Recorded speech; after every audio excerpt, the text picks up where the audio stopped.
por edhe dallime tjera nuk vlen, me që lojtarët dhe tifozët kërkojnë fitoren.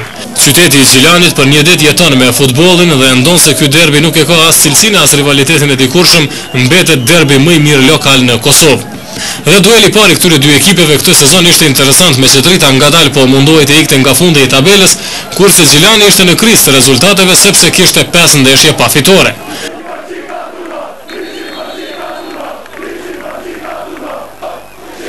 Shikuesit e mbledhur krijuan atmosferë të mirë dhe secili futbollist kishte motiv shtesë për angazhim. Dhe ndeshjen më mirë nisën futbollistët e Gjilanit, ekipit që ishte në cilësinë e Nikosirit, duke kaluar në epërsi në minutën e 24 nëpërmjet Osmanit.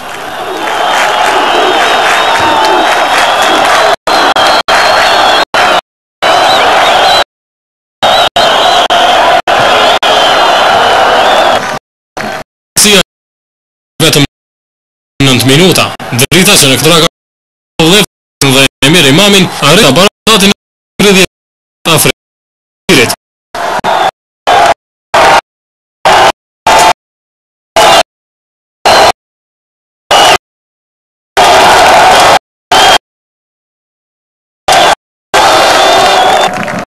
Pjesa e parë përfundoi me rezultat të barabartë që mund të konsiderohej i favorshëm për Dritën, por jo edhe për trajnerin e Gjilanit Muharrem Sahitin, i cili kërkonte që pikërisht në këtë ndeshje ta ndërprej serinë e zezë prej 5 ndeshjeve pa fitore.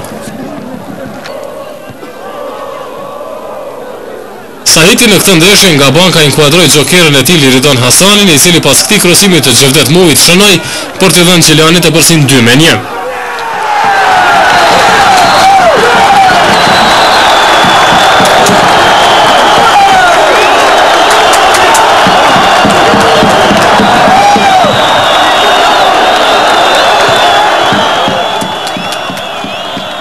Pas shënimit të golit, ritmi i lojës ishte i lartë deri në minutat e fundit, por Gjilani e ruajti epërsinë e vet dhe shënoi fitore të rëndësishme që padyshim se do të jetë një nga pikat më të ndritshme të këtij sezoni për këtë skuadër.